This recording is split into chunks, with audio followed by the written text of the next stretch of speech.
I came across this article about my great-great-grandfather, Phil McBride.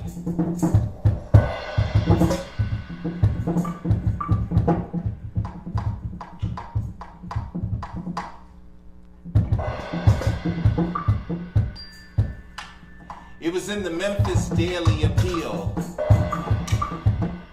a white newspaper in the Memphis area.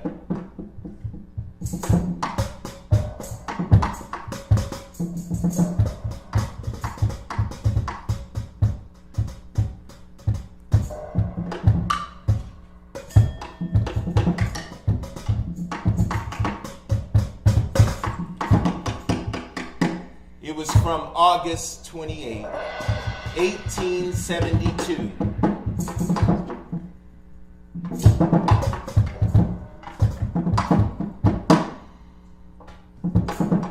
And the title of the article was Praiseworthy.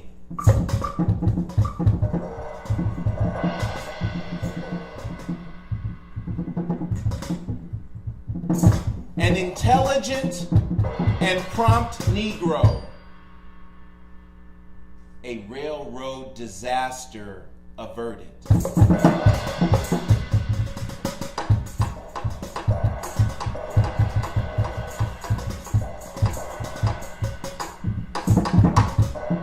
And it went something like this. As the Memphis and Louisville train, which left here at 3:30 in the evening on Monday, was thundering along near Oak Hill. Now, Oak Hill was the name of this place where he lived. It was formerly a plantation where my ancestors were enslaved. I went to that plantation. I went in that house. I held the skeleton key. I talked about how my ancestors slept upstairs with the enslavers, their family, in the summertime. Or was that the wintertime? And they slept in the basement the rest of the time. Oak Hill became known as Keeling, but as the locals say, Keeling. Anyway, this was about 30 miles from Memphis. The engineer espied a red flag which was being waved energetically.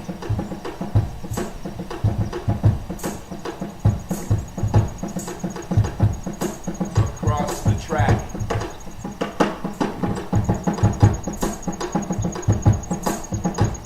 On stopping the train, it was learned that during the storm of wind,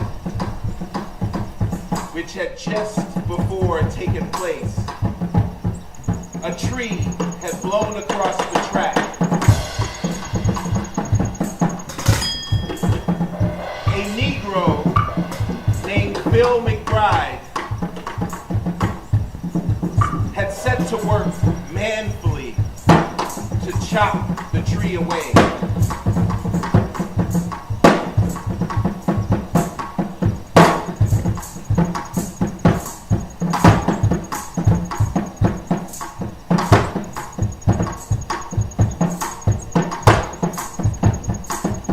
In order to run no risk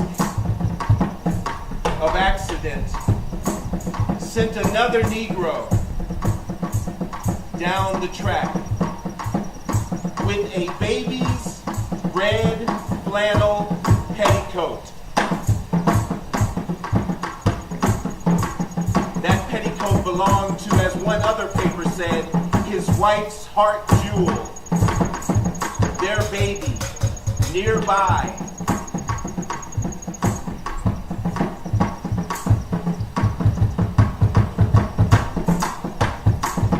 He was to signal the oncoming oncoming train.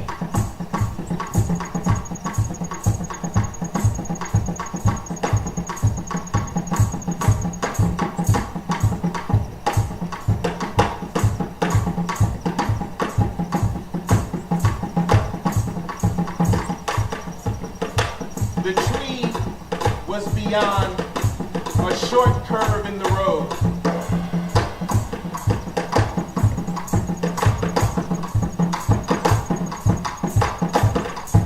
I saw this curve in the road when I did a Google map of the area. And trees still line those tracks to this day. I wonder if trees still fall on those tracks during windstorms.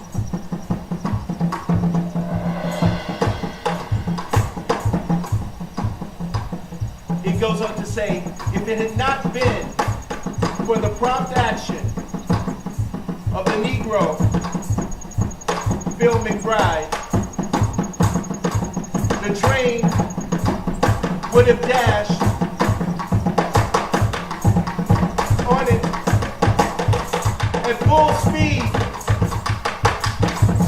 and probably been wrecked with a great loss of life.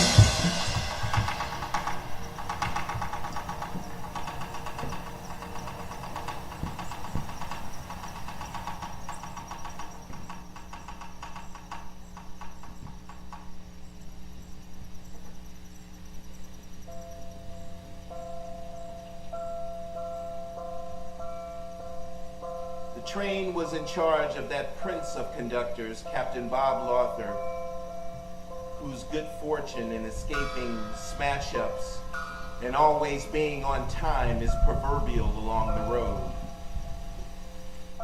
The railroad company should reward the colored man McBride for the feelings of humanity which prompted him to avert what might otherwise have proved a serious disaster.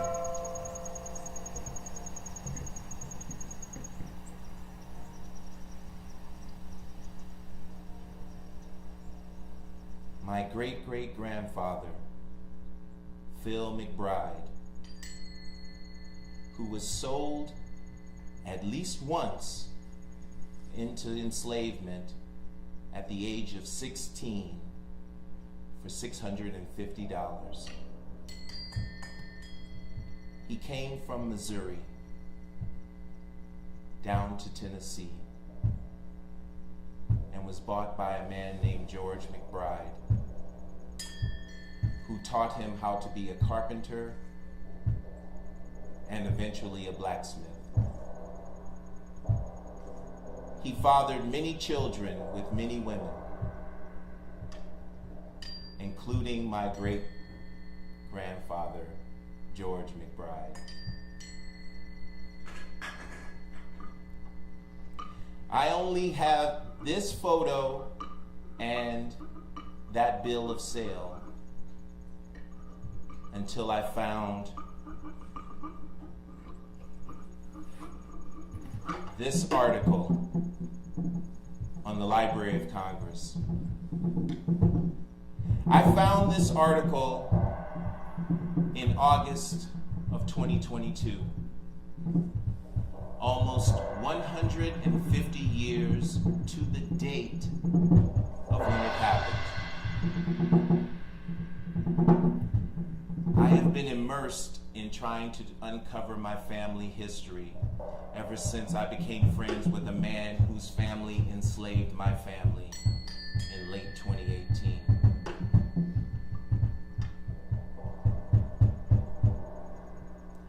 When you reach out to the ancestors, sometimes they reach back.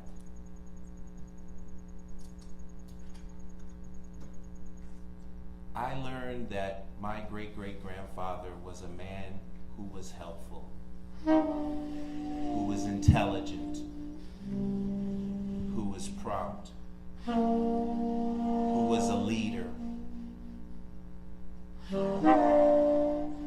5 years after slavery, He chose to risk his life to save a train full of white folks. And that is the same thing that I would have done.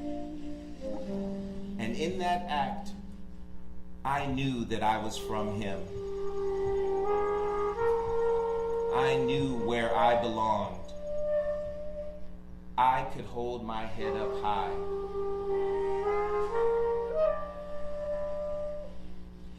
This kind of story was a Reconstruction story. Because a few short years later, they would have never called a black man intelligent and prompt. We like to sleep and eat. We like to step and fetch it. But not in 1872. In Keeling, then known as Oak Hill.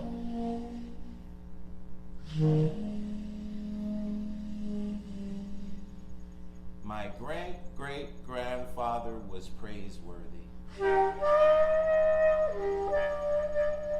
He was intelligent, prompt, and he averted a railroad disaster. Extra, extra, read all about it. Praiseworthy.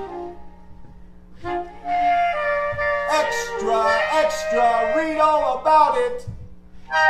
Praiseworthy. Extra, extra, read all about it. Praiseworthy. Extra, extra, read all about it. Praiseworthy. Extra, extra, read all about it. Praiseworthy. Extra, extra, read all about it. Praiseworthy.